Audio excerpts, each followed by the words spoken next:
The ship fell from the sky like a dying bird. It burned through the thin atmosphere of Mars, leaving a trail of smoke and fire behind it. The vessel was not human.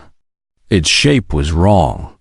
Its metal was the color of deep ocean water, and it was breaking apart. Admiral Kim Yuna watched the crash from the observation deck of Olympus Station. She had spent 20 years in space.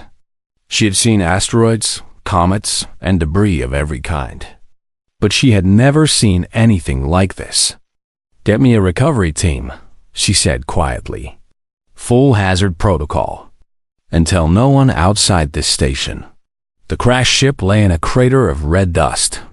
When the team arrived, they found something impossible. The pilot was still alive. She was not human. Her body was made of something like crystal, pale blue, and glowing faintly from within. Her eyes had no pupils, only swirling light. She was bleeding a liquid that looked like starlight. They brought her to the medical bay. Human doctors did not know how to treat a being made of crystal. But they tried. They always tried. Yuna stood beside the alien's bed and waited. After 6 hours, the being opened her eyes. "Where am I?" the alien asked. Her voice was like wind through glass. "Mars," Yuna replied. "A planet in the Sol system. You crashed here." The alien tried to sit up. Pain crossed her strange face. "Sol system. The hidden sector. We thought you were a myth." "We are very real," Yuna said. "Who are you? What happened to your ship?" The alien's name was Velith. She was a high speaker of something called the Galactic Concord, an alliance of 12 species who had lived among the stars for thousands of years. They were peaceful. They were advanced. And they were dying. 300 years ago, an empire called the Dominion had begun a war of conquest. The Dominion did not negotiate. They did not trade. They only consumed. World after world fell to their fleets. Species that resisted were destroyed completely. Species that surrendered became slaves. The Concord had fought back at first. They had won some battles. But the Dominion was too large, too ruthless, too patient. Year by year, the Concord lost ground.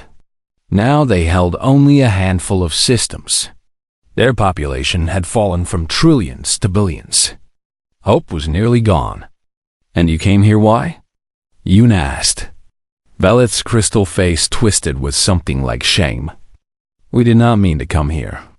My ship was damaged in battle. The navigation system failed. I fell through your system's boundary by accident." She paused. Earth was supposed to remain hidden. The Concord decided long ago that your species was too young, too fragile. We did not want you to suffer our fate. Yuna felt a cold anger rising in her chest. You knew about us. You knew this war was coming. And you said nothing. We thought we were protecting you. You were protecting yourselves from having to share. Velith did not argue. Perhaps she could not. Over the next several days, Velith recovered enough to speak at length. She told Yuna everything.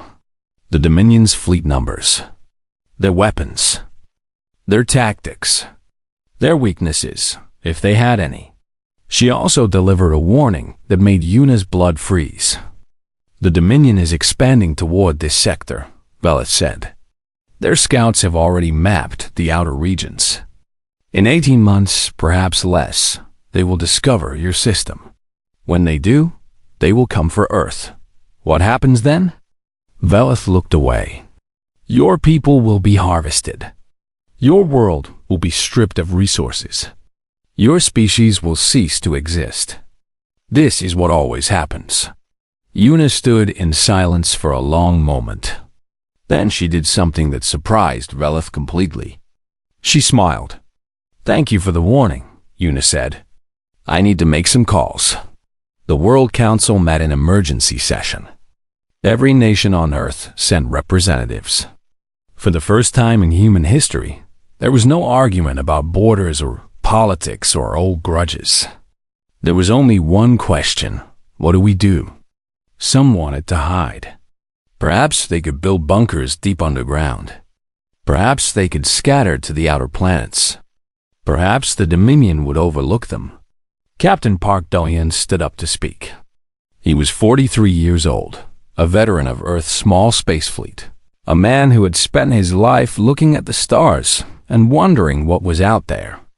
Now he knew, and he was not afraid. Hiding will not save us, he said. The Dominion has destroyed civilizations far older and stronger than ours. If we hide, they will find us. If we run, they will catch us. There is only one option that gives us any chance at all. And what is that? The council asked. Do-hyun's voice was steady. We go to them first. We find the Concord. We join their war. And we fight. The room exploded in argument. It was madness.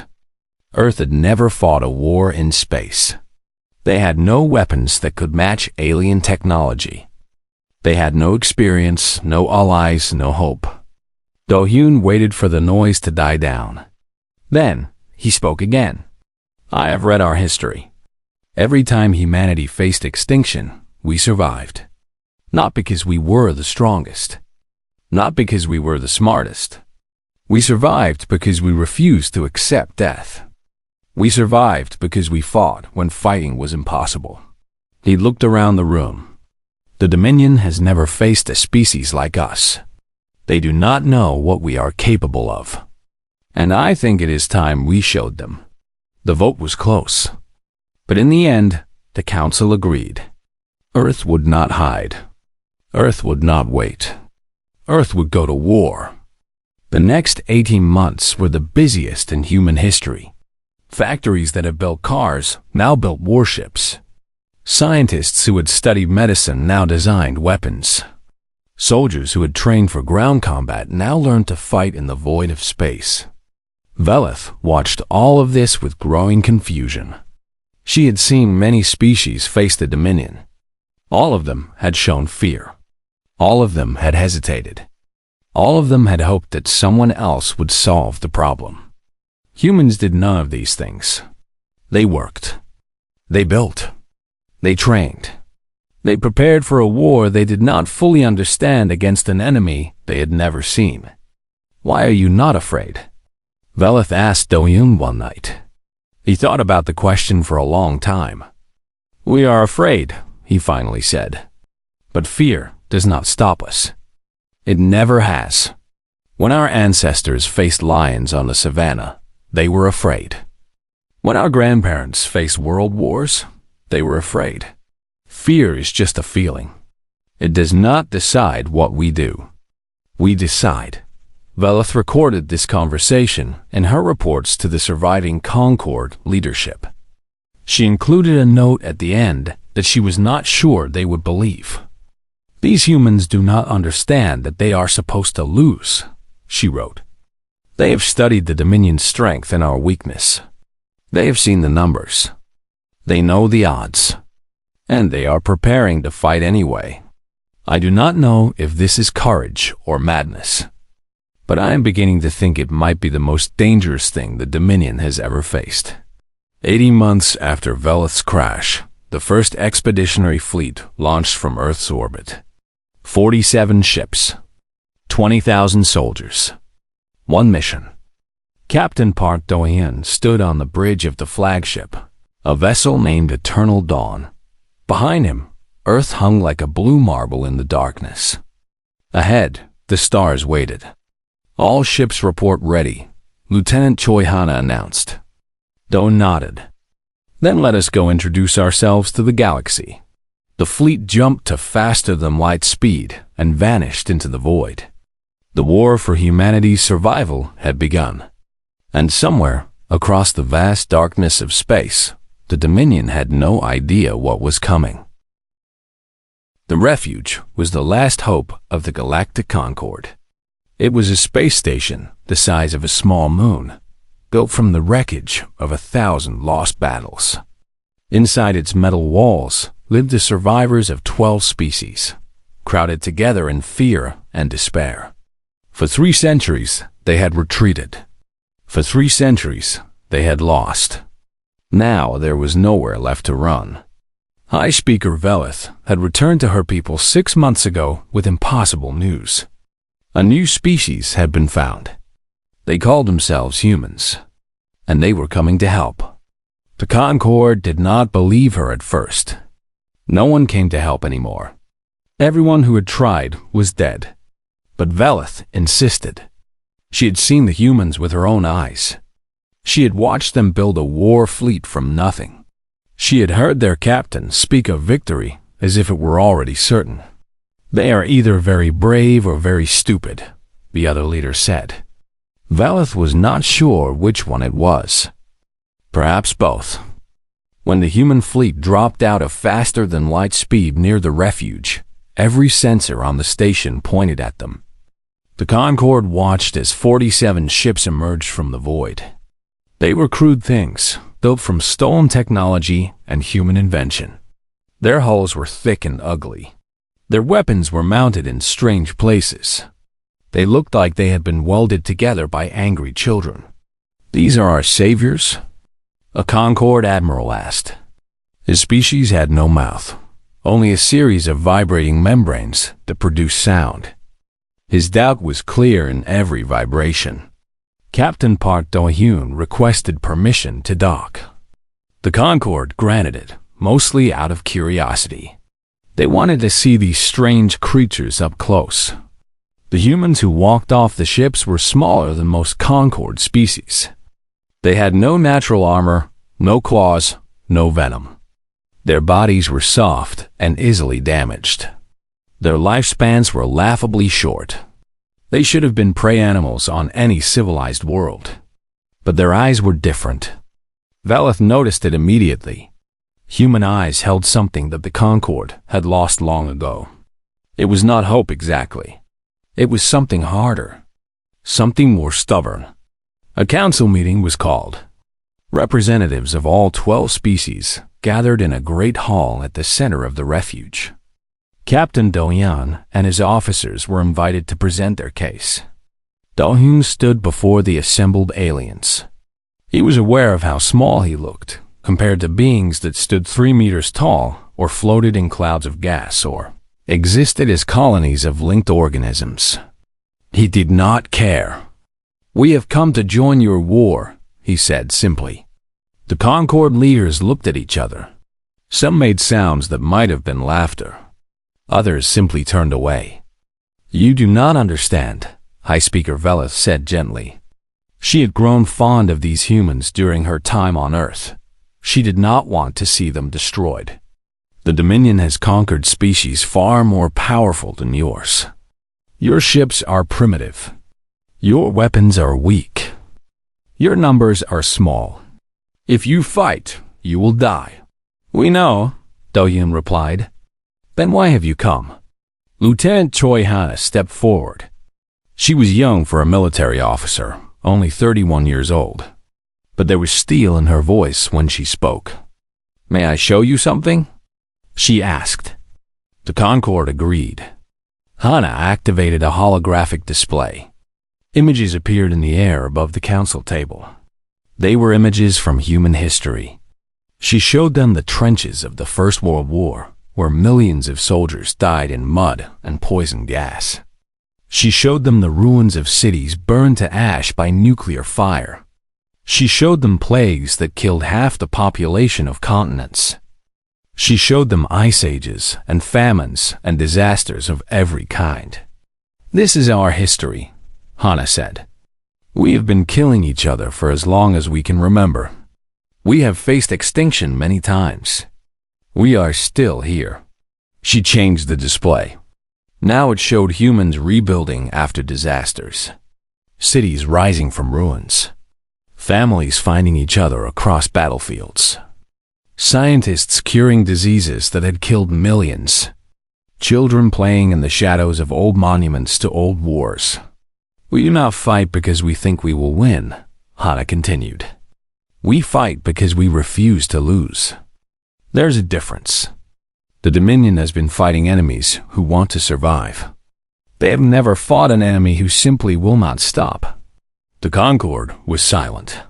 They did not know what to say. "Give us a chance," Dohyun said. "One battle.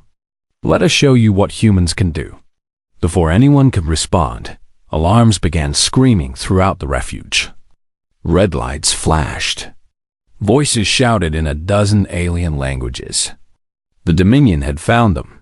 A fleet of 200 warships dropped out of faster-than-light speed at the edge of the system.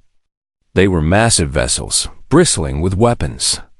Their hulls were black as empty space. They moved toward the refuge like sharks swimming toward wounded prey. The Concorde fleet scrambled to defensive positions. They had perhaps 60 ships capable of combat. Against 200 Dominion warships, they would last maybe an hour. "We should evacuate," the admiral with the vibrating membrane said. "If we run now, some of us might escape." No, the voice was Dohyun's. He was already walking toward the exit. "Hold your positions. Protect the station. We will handle the Dominion." "You have 47 ships," the admiral protested. "This is suicide." Dohyun stopped at the door. He turned and smiled. It was not a friendly smile. "Yes," he said. "It probably is." The human fleet moved forward.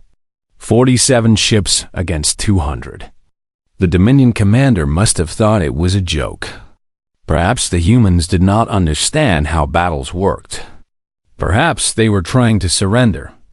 Then the humans opened fire. They did not fight like the Concorde. They did not form careful formations or maintain safe distances. They charged directly into the Dominion lines, weapons blazing. Their ships took hit after hit, absorbing damage that should have destroyed them. They kept coming. Lieutenant Hana coordinated the tactical network from the bridge of the Eternal Dawn. She watched as human pilots did things that should have been impossible. They pushed their engines beyond safe limits. They disabled safety systems that were meant to protect them. They flew their ships like weapons, crashing into Dominion vessels when their guns ran dry. The Dominion had never seen anything like it. Their formations broke. Their ships began to scatter. For the first time in 300 years, they were not sure what to do. The battle lasted 11 hours.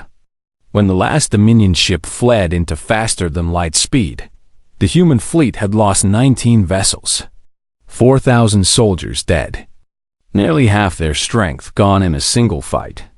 The Dominion had lost 143 ships. Silence fell across the refuge. The Concorde watched their sensors in disbelief. The numbers did not make sense. Nothing about this made sense. Dr. Lee Jisoo, the chief scientist aboard the Eternal Dawn, recorded her observations. She was looking for a word to describe what the human pilots had done. How they had ignored their own survival. How they had kept fighting long after any reasonable being would have stopped. She found a word in ancient human history, berserker. It meant a warrior who fought with uncontrollable rage, who felt no fear and showed no mercy. She broadcast the word to the Concorde's translation systems. Within hours, every species in the galaxy knew it. The Dominion's propaganda channels, which had broadcast threats and demands for 3 centuries without stopping, went silent that night. For the first time, they had nothing to say. High Speaker Velith stood on the observation deck of the refuge and watched the human ships limp back to dock. They were damaged and burned. Many would never fly again. But their crews were alive, and they were already talking about the next battle.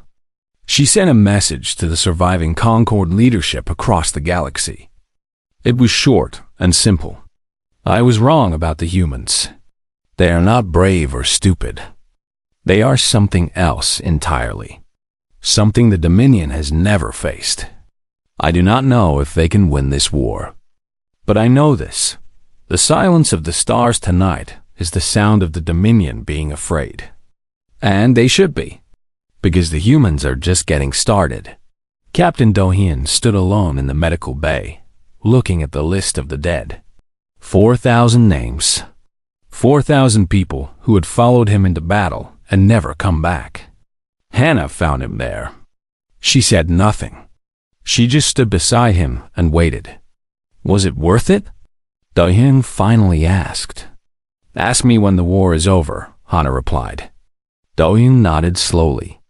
Then he straightened his uniform and walked back to the bridge. There was work to do. There was always work to do. The galaxy was watching now. And humanity had just announced its arrival. Word of the Battle of the Refuge spread across the galaxy like fire through dry grass. On 1,000 worlds, beings who had given up hope heard the impossible news. 47 primitive ships had defeated 200 Dominion warships. A species that most had never heard of had done what no one else could. Resistance cells that had hidden for decades came out of the shadows. Sabotage operations that had stopped years ago began again. Encrypted messages flew between star systems, all asking the same questions. Who are these humans? How did they do it? And can they do it again? The answer to the last question came quickly. Yes, they could. Admiral Kim Yuna arrived at the refuge 3 months after the first battle. She came with reinforcements, 60 new ships built in the factories of Earth. More importantly, she came with a plan. The Concord has been fighting this war wrong, she told the Alliance leaders. You have been defending. You have been retreating. You have been waiting for the Dominion to attack and then trying to survive. This strategy cannot win. It can only delay losing. The Concord leaders listened. They had no choice. The humans had proven themselves in battle. They had earned the right to speak. We will not defend, Yuna continued. We will attack. We will strike at the Dominion supply lines. We will destroy their communication networks. We will kill their commanders and burn their shipyards. We will make them bleed from 1,000 wounds until they cannot stand. This is madness, one leader said. The Dominion controls half the galaxy. We do not have the strength for such attacks. Yuna smiled. We do not need strength. We need speed, surprise, and willingness to take risks. These are things humans have in abundance. She called her strategy the doctrine of escalation. The Dominion expected their enemies to be careful. They expected them to protect their own forces and avoid unnecessary losses. Humans did not think this way. Every time the Dominion does something, Yuna explained, we will respond with something worse. They destroy a ship, we destroy 10 of theirs. They attack a colony, we attack their homeworld. They kill our soldiers, we kill their generals. We will escalate until they beg for peace. The plan was approved. The combined Concord human forces began their campaign. Sergeant Baek Minho led the first ground assault. His target was a Dominion-held planet called Verth-4. The planet had a small garrison of 10,000 soldiers guarding a supply depot. Intelligence suggested it would take at least 50,000 troops to capture the facility. Minho had 200 soldiers. The orders say to hold position until reinforcements arrive, his second-in-command said. That could take weeks. Minho looked at the fortress in the distance. It was a massive structure of black metal, surrounded by walls and weapons. Any sane commander would wait for support. New plan, Minho said. We attack tonight. His soldiers did not question him. They had learned to trust their sergeant. He had brought them through 3 battles already. He had never lost a soldier under his direct command. The attack began at midnight local time. Minho's forces used human-designed stealth technology to approach the fortress walls. They planted explosives at key points. They cut power lines and jammed communications. Then they went inside. The battle for Verth-4 lasted 6 hours. Minho's 200 soldiers fought through corridors and chambers, killing Dominion troops by the hundreds. They did not fight fair. They used traps and ambush and tricks that the Dominion had never seen. They fought like they had nothing to lose. By dawn, the fortress was theirs. The planetary governor, a creature with too many limbs and a reputation for cruelty, was captured alive. Minho broadcast the surrender across every Dominion channel he could reach.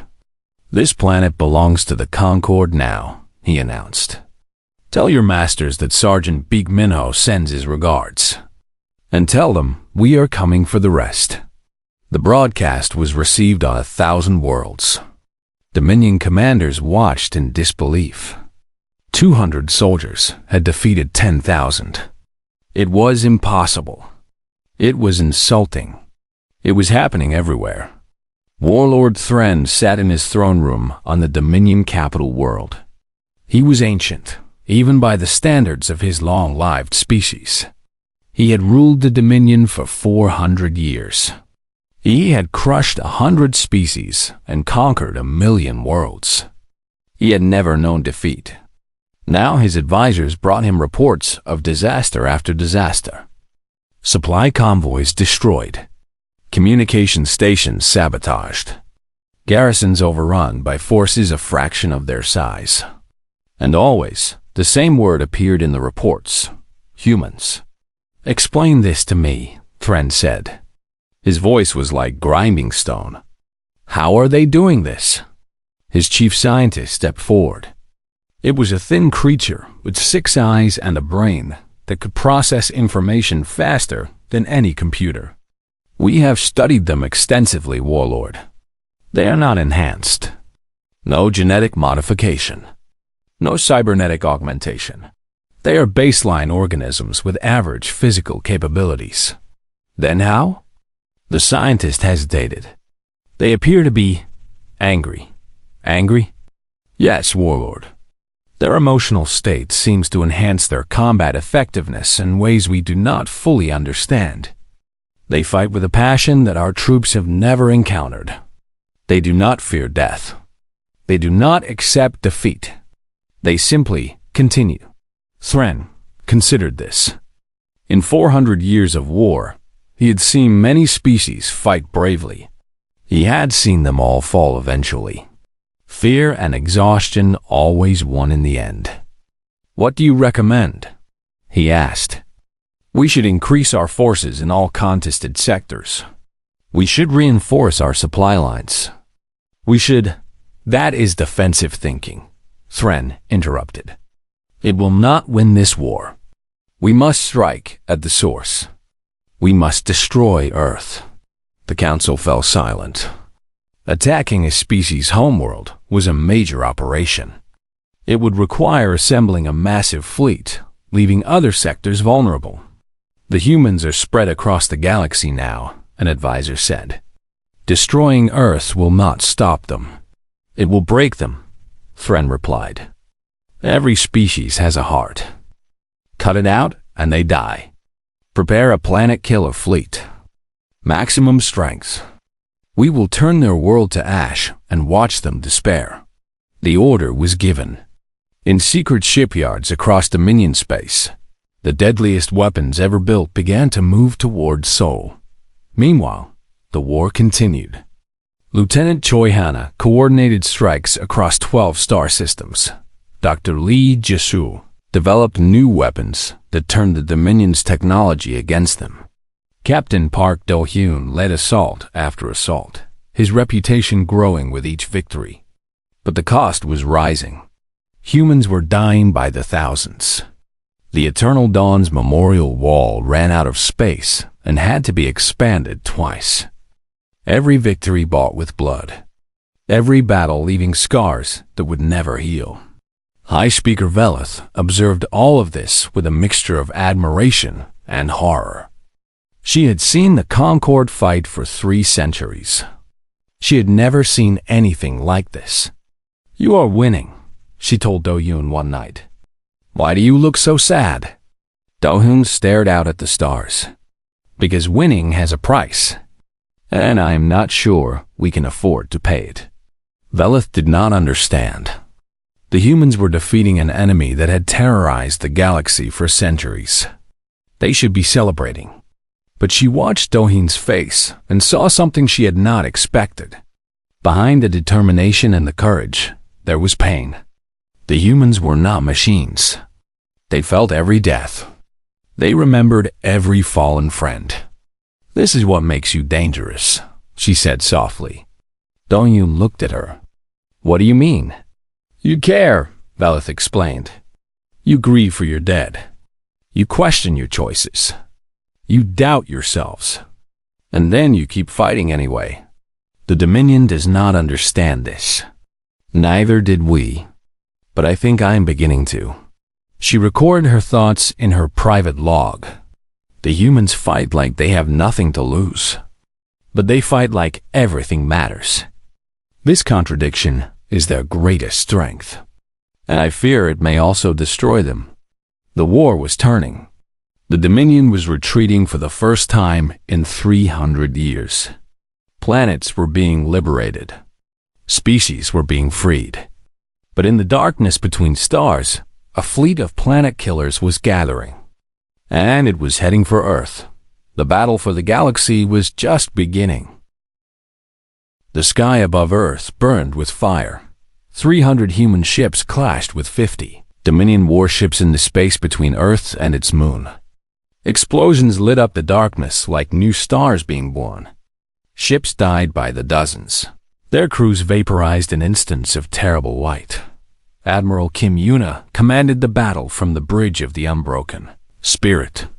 Her voice was calm as she issued orders, even as chaos erupted all around her. "Wolf Squadron, flank left. Tiger Squadron, cover the transport ships. Dragon Squadron, with me."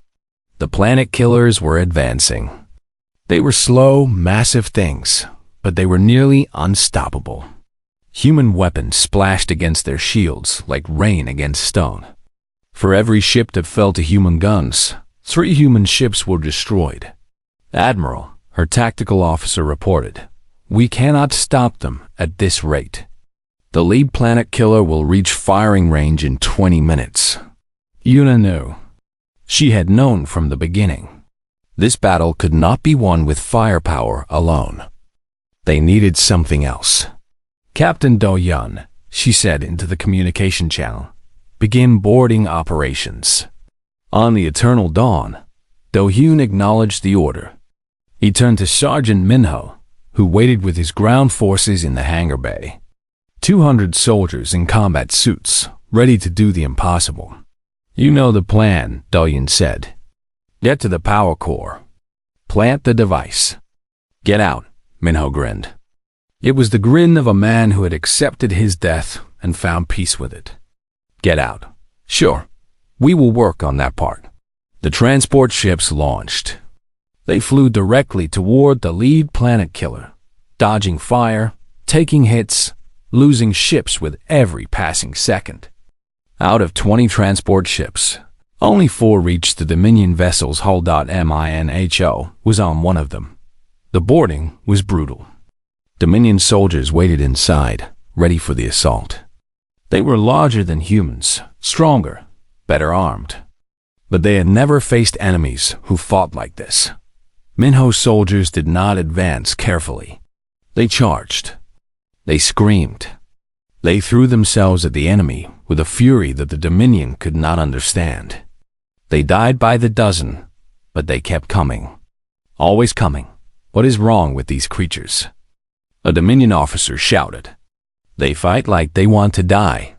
"No," Minho said, appearing behind him with a blade already swinging. "We fight like we refuse to let others die." The officer fell. Minho kept moving.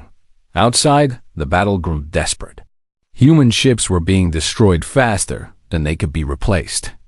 The planet killer was 14 minutes from firing range. Earth hung in the void, blue and beautiful and fragile. On the bridge of the Eternal Dawn, Lieutenant Choi Hana watched the tactical display with growing dread. They were losing. Despite everything, despite all their courage and sacrifice, they were losing. "Dohan," she said quietly. "The device. Someone has to deliver it." Dohan did not answer. He already knew. The device that Dr. Lee Jisoo had built could collapse the planet killer's power core. But it had to be placed directly at the core itself. Through shields, through hull, through an army of defenders. And whoever placed it would not survive. "I will do it," Dahyun said. "No." Hana's voice was sharp. "You do not get to be a martyr. You gave the orders. You sent people to die. You have to live with that. That is the real price of command. You do not escape it by dying heroically. Then who?" Hana was quiet for a long moment. She thought about her life. Her family back on Earth. The brother she had promised to protect. The future she would never see. "I will go," she said. Do-hyun grabbed her arm. "Hana, someone has to. I'm the best pilot we have." She smiled, and there was sadness in it, but also peace. "Take care of them, Do-hyun. Take care of all of them. They will need you when this is over." She was in her fighter before he could stop her. She launched toward the planet killer, carrying the device that would save Earth. The Dominion guns turned toward her. Fire filled the space around her ship. She dodged and weaved, flying better than she had ever flown in her life. Warning lights flashed. Damage alarms screamed. She ignored them all. "Anna!" Dahyun's voice came through the communication channel. "Please. Tell them we did not do this because we wanted to," she replied. Her voice was steady. "Tell them we did it because someone had to." She reached the planet killer's hull. She flew into an open wound in its armor, carved by Minho's soldiers. The corridors inside were chaos. Fire and smoke and dying aliens. She flew through it all, guided by instinct and desperation. The power core was ahead. A sphere of impossible energy, larger than a building. Beautiful and terrible. Hana armed the device. "Goodbye," she whispered. The explosion was visible from Earth. The planet killer's power core collapsed in on itself, then erupted outward in a wave of destruction. The blast destroyed the lid ship instantly. It damaged a dozen others. It tore a hole in the Dominion formation. Admiral Yuna saw her chance. "All ships, concentrate fire on the damaged vessels." Now, the human fleet surged forward. They poured through the gap Hana had created. They attacked the wounded planet killers with everything they had. On the Dominion flagship, Warlord Thren watched his fleet falling apart. He could not believe it. He had ruled for 400 years. He had never lost a battle. And now these primitive creatures were destroying everything he had built. "Bring us closer," he ordered. "I will kill them myself." His flagship moved forward. It was a mistake. Sergeant Minho had reached the command deck. His soldiers were mostly dead. He was wounded in a dozen places. But he was still standing, still fighting. "Warlord Thren," he said, limping toward the ancient being. "I am Sergeant Beak Minho of Earth, and I am here to accept your surrender." Thren laughed. "Surrender? To you? A broken creature bleeding on my floor?" "Yes." Minho raised his weapon. "To me. Or to no one at all." The fight was short. Thren was old, but he was still dangerous. Minho was wounded, but he was still stubborn. In the end, stubbornness won. Minho stood over the fallen warlord. He activated his communication device. "Dominion fleet," he broadcast. "Your warlord is captured. Your planet killers are destroyed. Your war is over. Surrender now, and you will be treated fairly. Continue fighting, and we will destroy every last one of you." There was silence. Then, one by one, the surviving Dominion ships powered down their weapons. They surrendered. The battle was over. Admiral Yuna broadcast to every frequency in the galaxy. Her voice carried across light years. reaching worlds that had suffered under Dominion rule for centuries. The war is over. The Dominion has fallen. To all species who lived in fear, you are free. To all who lost hope, look to the stars. They are quiet now, and they will stay quiet, because humanity will make sure of it. On the refuge, High Speaker Velith listened to the broadcast. Tears fell from her crystal eyes, the first tears she had shed in 100 years. "They did it," she whispered. "The impossible creatures actually did it." On Earth, 8 billion people looked up at the sky. They had been told the battle was happening. They had watched the lights in the darkness. They had prayed to whatever gods they believed in. Now they saw the Dominion ships surrendering. Now they saw their fleet returning home. They did not cheer at first. The cost was too fresh. Too many had died. Too many families would receive messages of loss in the coming days. But slowly, quietly, hope began to spread. The war was over. Earth was safe. Humanity had survived. 10 years later, the galaxy was healing. A memorial stood on the dead moon in what had once been Dominion space. It was made of black stone, polished smooth. On its surface were carved the names of every human who had died in the war. 23,000 names. 23,000 heroes. At the center stood a statue. It was a young woman in a flight suit, her hand reaching toward the stars. Lieutenant Choi Hana, the pilot who had saved Earth. Admiral Park Do-hyun visited once a year. He came alone. He never spoke. He simply stood before the names until the artificial sun set. Today was different. Today, a young alien child approached him. She was from a species that had been freed from Dominion slavery. She had traveled with her family to see the memorial. "Why did the humans fight so hard?" she asked. Her voice was high and curious. "You did not know us. We were strangers. Why did you die for us?" Do-hyun kneeled beside her. His hair was gray now.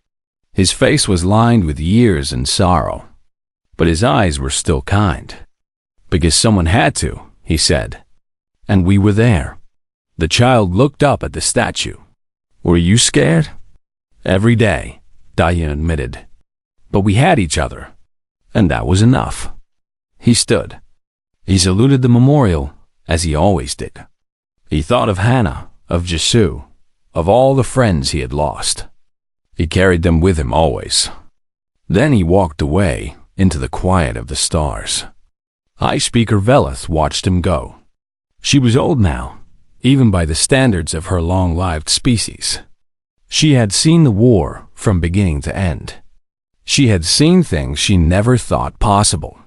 She recorded one final entry in her log, a message for future generations who would wonder what happened during those terrible years. When humans entered the war, even the stars went silent. Not because the galaxy feared them, but because, for the first time in 300 years, there was nothing left to scream about. The humans gave us peace. They gave us hope. They gave us a future. And all they asked in return was that we remember. Remember the ones who died. Remember the ones who fought. Remember the impossible creatures from a small blue world who looked at the darkness and refused to let it win. She closed the log. She looked up at the stars. They were quiet. They were at peace. And somewhere, she knew, Hana was watching, smiling at the galaxy she had saved. The story was over, but the memory would live forever.